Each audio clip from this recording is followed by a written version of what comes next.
यह कभी कभी हमारे मन में आ जाती है कि हम अपनी मर्जी से सेवा कर रहे हैं, किस क्षेत्र को हम चुनते हैं। आपके मैं छात्रों से भी कहना चाहता हूं, आपके मन में कहीं की जाने की होगी कल्पना क्या होगी। कुछ के मन में तो ये होगा कि पहले से ही कि मुझे इस क्षेत्र में जाना है, लेकिन कई के मन में ये होगी कि मुझे दूसरे क्षेत्र में जाना है। लेकिन ईश्वर ने मंजूर किया और आप इस सेवा के क्षेत्र में आए, इसलिए भी मैं आपको बहुत बहुत बधाई और शुभकामनाएं देता हूं। और जीवन में क्योंकि हमको डिग्री मिलती है, हम उस क्षेत्र में काम भी करते हैं, लेकिन कुछ काम ऐसे होते हैं जिनको ईश्वर कराना चाहता है, वो भी काम आपसे कराएंगे। और इस सेवा के क्षेत्र में मैं हमेशा कहता हूं कि आप कई डिपार्टमेंट हैं जो सर्विस में रहते हैं, उनकी ड्यूटी 8 घंटे रहती है, लेकिन इस क्षेत्र में काम करने वाले की व्यक्ति जो होते हैं उनकी ड्यूटी 24 घंटे की होती है। कभी कभी तो ऐसा अनायास आता है कि आप 16 घंटे की ड्यूटी भी करके आए हैं, लेकिन अकस्मात कुछ भी हो गया तो आपको वो 16 घंटे से ज़्यादा 20 घंटे के लिए भी आपको प्रेरित करते हैं और आपको वो करना होता है, क्योंकि ये सेवा का क्षेत्र ऐसा है कि आपके मन और भाव के आधार पर ईश्वर उसी क्षेत्र में काम करने के लिए आप सभी को लगाया है। इसलिए मैं कहना चाहता हूं कि इस क्षेत्र में रहने वाले उन सभी छात्र और छात्राओं को कि आप इसे ईश्वरीय कार्य मानते हुए और ईश्वर को यह मानते हुए कि उसने हमको ये कार्य सौंपा है, तो उस कार्य की स्थिति क्या होनी चाहिए। आज के अवसर पर मैं आपसे इतना ही कहूंगा कि हम कहीं ना कहीं निमित्त होकर के इस क्षेत्र में आए हैं, तो सेवा के कार्य को हम आगे बढ़ाने का काम हम करेंगे, ऐसा मुझे विश्वास है। आज इस अस्पताल में साइबर नाइफ और पेट स्कैन मशीन का उद्घाटन किया गया है, जिसका लाभ जयपुर समेत आसपास के जिलों को बड़ी आबादी को मिलेगा। उन्हें कैंसर जैसी बीमारियों की जांच के लिए इधर उधर भटकना नहीं पड़ेगा। इस नवस्थापित हेमाटोलॉजी टावर में रक्त संबंधी रोगों की मरीजों के लिए स्थापित सुविधाओं से रोगों के निदान और इलाज में भी सहायता मिलेगी। और ये सहायता हमारे, जैसा कि हमारी सरकार स्वास्थ्य राजस्थान के लिए संकल्पित है, क्योंकि हमने जो बजट के आधार पर इस बार बजट में हमने 27,660 करोड़ रुपए यानी पूरे बजट का 8.26% हिस्सा केवल चिकित्सा एवं स्वास्थ्य के लिए रखा है। इससे पता चलता है कि हमारे लिए प्रदेशवासियों की सेहत कितनी महत्वपूर्ण है। हम चाहते हैं कि वो अंतिम पायदान पर खड़ा हुआ व्यक्ति, किसान है, मजदूर है, गांव में खड़ा है, उस व्यक्ति को भी इलाज पूर्ण रूप से मिले। क्योंकि आपने देखा होगा 4 बातें ऐसी हैं कि जिसमें व्यक्ति का कुछ भी हो जाए। कहावत भी है, मौत मुकदमा मान की और चौथा मेहमान, थाड़ी लोटा बेच करके इनका रखो मान। तो एक चिकित्सा ऐसी है कि उसको आपको दिखता है, लेकिन उसमें भी कुछ भी हो, लेकिन हमने इलाज कराना है। व्यक्ति किसी का भी लाए, कहीं से भी लाए, लेकिन इलाज के लिए परिवार वाले, रिश्तेदार जो भी होते हैं, व्यक्ति के लिए जो उन पर होता है वो करने को तैयार होते हैं। इसलिए मैं कहना चाहता हूं कि सेवा के क्षेत्र इसलिए भी आवश्यक है कि व्यक्ति की आवश्यकता कब होती है यह भी इसमें मालूम पड़ जाता है। इसलिए हमने मुख्यमंत्री आयुष्मान आरोग्य योजना लागू कर कैंसर जैसी गंभीर बीमारियों से ग्रसित रोगियों के लिए चिकित्सा सुविधा बढ़ाते हुए आईपीडी के साथ डे केयर पैकेज जोड़ने की व्यवस्था भी हमने की है, जिससे उसका इलाज भी ठीक तरह से हो पाए। गर्भवती महिलाओं को प्रसव पूर्व जांच एवं चिकित्सा उपलब्ध कराने के लिए मां वाउचर योजना शुरू की है। प्रदेश में चिकित्सा बुनियादी ढांचे को और बेहतर बनाने के लिए आपने देखा होगा मुख्यमंत्री आयुष्मान आरोग्य हेल्थ इंफ्रास्ट्रक्चर मिशन शुरू किया है, जिसमें 3 वर्ष में 15,000 करोड़ रुपए के कार्य करवाए जाएंगे। प्रदेशवासियों को बेहतर मेडिकल कंसल्टेंसी, ऑनलाइन स्वास्थ्य रिकॉर्ड, अस्पतालों में वेटिंग घटाने और चिकित्सा में डेटा आधारित रिसर्च को बढ़ावा देने के लिए राजस्थान डिजिटल हेल्थ मिशन शुरू किया गया है। प्रदेश में अन्य राज्यों और दूसरे देशों के मुकाबले कम लागत पर गुणवत्तापूर्ण स्वास्थ्य सेवाएं मिल रही हैं। इसके चलते प्रदेश में मेडिकल टूरिज्म भी तेजी से बढ़ा है। अब मेडिकल वैल्यू ट्रेवल पॉलिसी के माध्यम से इसे और विस्तार किया जाएगा। स्वास्थ्य सेवाओं में हो रहे निरंतर उत्थान का ही परिणाम है कि आज राजस्थान संस्थागत प्रसव, टीकाकरण, मातृ एवं शिशु मृत्यु दर सहित अन्य स्वास्थ्य मानकों में राष्ट्रीय औसत से बेहतर स्थिति में है।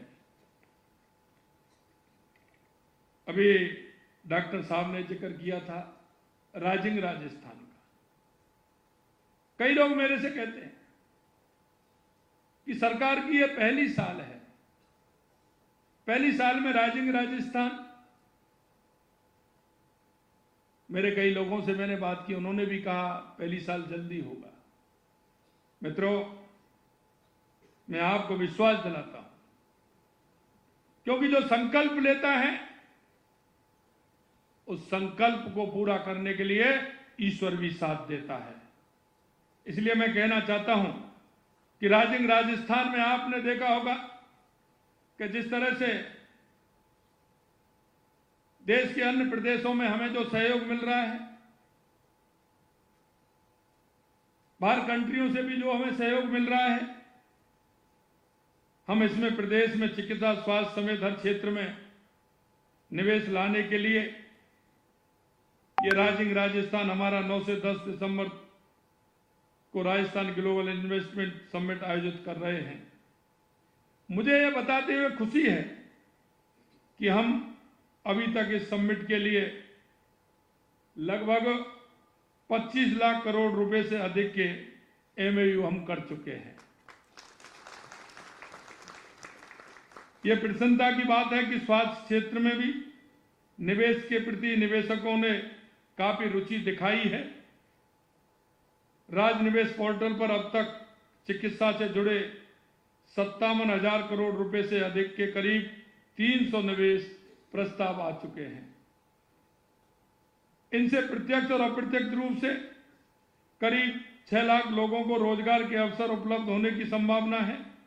मैं आपको राजिंग राजस्थान ग्लोबल इन्वेस्टमेंट समिट में पधारने के लिए भी आपको आमंत्रित करता हूं। मुझे पूरा विश्वास है कि यह समिट राजस्थान को स्वास्थ्य सेवाओं में अग्रणी बनाने में सफल रहेगा।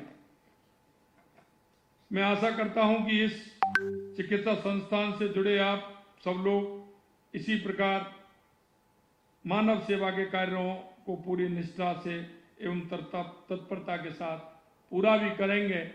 और क्योंकि कहा है सबसे पहले आवश्यकता चिकित्सा और स्वास्थ्य की होती है, और हमने इसीलिए बजट में प्रावधान रखा है। आने वाले समय में हम चाहते हैं कि डिजिटलाइजेशन हो, जिससे कि जो मरीज है, क्योंकि आज हम देखते हैं कोई भी जांचें होती हैं, अगर 10 दिन पहले जांच किसी की हुई, 1 महीने पहले, 15 दिन पहले, 1.5 महीने पहले होती है, तो दोबारा से डॉक्टर उसका पर्चा बना देते हैं और फिर वो जांच के लिए जाता है। हम एक कार्ड बना करके दे रहे हैं वो प्राथमिक स्वास्थ्य से लेकर के हायर सेंटर तक जाएगा और वो कार्ड में उसकी सारी जांचें होंगी, जिससे उसके जो बीमार है किस कारण से है उसके बारे में डिटेलिंग हो सके, उसकी हिस्ट्री मालूम कर सकें। ये भी हमारी सरकार अभी राजस्थान के लिए काम करने जा रही है।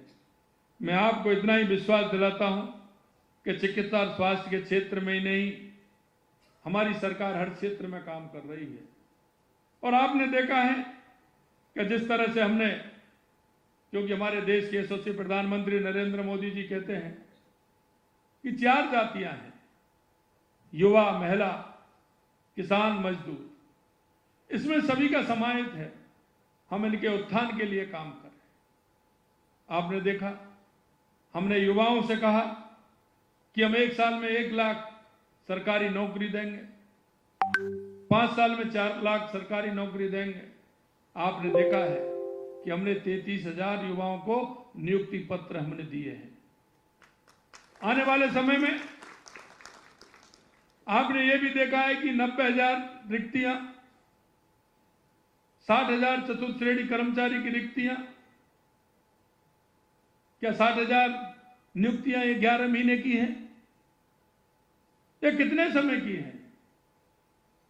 मैं उनसे कहना चाहता हूं कि उन गरीब के बेटे को, किसान के बेटे को, मजदूर के बेटे को, आपको क्या आपत्ति हो रही थी उनको रोजगार देने की? लेकिन 60,000 कोई 10 महीने, 11 महीने, साल, 2 साल में तो नहीं हो सकती। लेकिन हमने कहा, क्योंकि हमने युवा से वायदा किया है और युवा के साथ जो वायदा किया है, हमारी सरकार उसके लिए कृत संकल्प है, हम उसे पूरा करेंगे। आने वाले समय में मैंने जिस दिन मेडिकल हेल्थ की समीक्षा बैठक ली थी, मैंने कहा था कितने पद खाली हैं, कितने डॉक्टरों की आवश्यकता है, कितने नर्सिंग के छात्रों छात्राओं की आवश्यकता है। मैं आपको इतना ही विश्वास दिला सकता कि हमारी सरकार हमारे उन युवाओं के लिए, हमारी उन बहनों के लिए, हमारे उस किसान के लिए, हमारे उस मजदूर के लिए और राजस्थान को आगे हर क्षेत्र में आगे बढ़ाने के लिए कृत संकल्प है। हम हमारे राजस्थान को एक उत्कृष्ट राजस्थान, एक विकसित राजस्थान निश्चित रूप से आने वाले समय में हम बनाएंगे।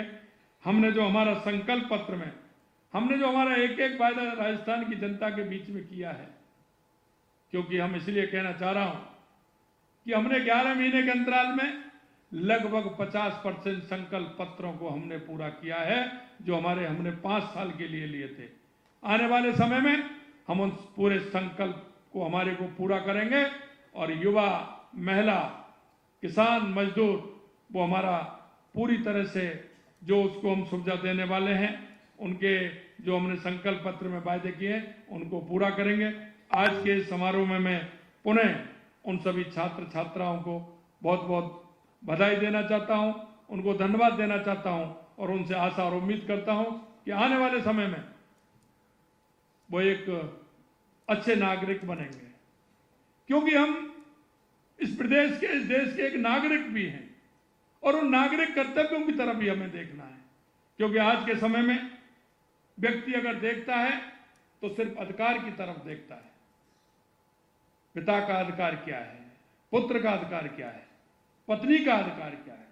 लेकिन मित्रों, मैं आपसे कहना चाहता हूं, आप एक नए जीवन की तरफ अग्रसर हो रहे हैं कि हमारे जीवन में हमें कुछ हमारे कर्तव्य भी हैं, मां भारती के प्रति भी हैं, व्यक्ति के प्रति हैं, परिवार के प्रति भी हैं, राज्य के प्रति भी हैं, देश के प्रति भी हैं।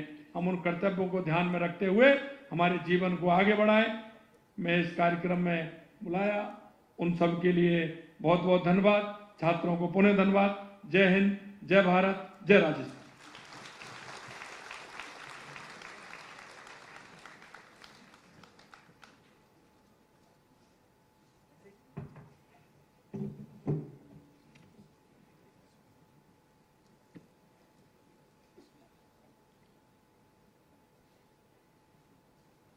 माननीय मुख्य अतिथि महोदय, आपने आज के इस कार्यक्रम में अपना अमूल्य अब आपके शहर गंगापुर सिटी में चिकित्सा के क्षेत्र में नए आयाम, नए भव्य स्वरूप में आया है वर्धमान मल्टी स्पेशलिटी हॉस्पिटल, जिसमें सभी प्रकार की बीमारियों का एक ही छत के नीचे अत्याधुनिक तकनीक से चिकित्सा सुविधा उपलब्ध, जिनमें जनरल मेडिसिन, सर्जरी, गायनिक, शिशु रोग, हड्डी रोग, यूरोलॉजी, दंत रोग चिकित्सा सुविधा उपलब्ध, विशेषज्ञ डॉक्टर्स की टीम, अत्याधुनिक लैब व सभी प्रकार की जांच सुविधा उपलब्ध, सभी प्रकार की योजनाएं जैसे मुख्यमंत्री चिरंजीवी RGHS की सुविधा उपलब्ध। वर्धमान हॉस्पिटल का वादा हर व्यक्ति को निरोगी बनाना। आज ही संपर्क करें Vardhaman multi speciality hospital, Jaipur road, Gangapur city. Contact number 8302906531 और 7463294752।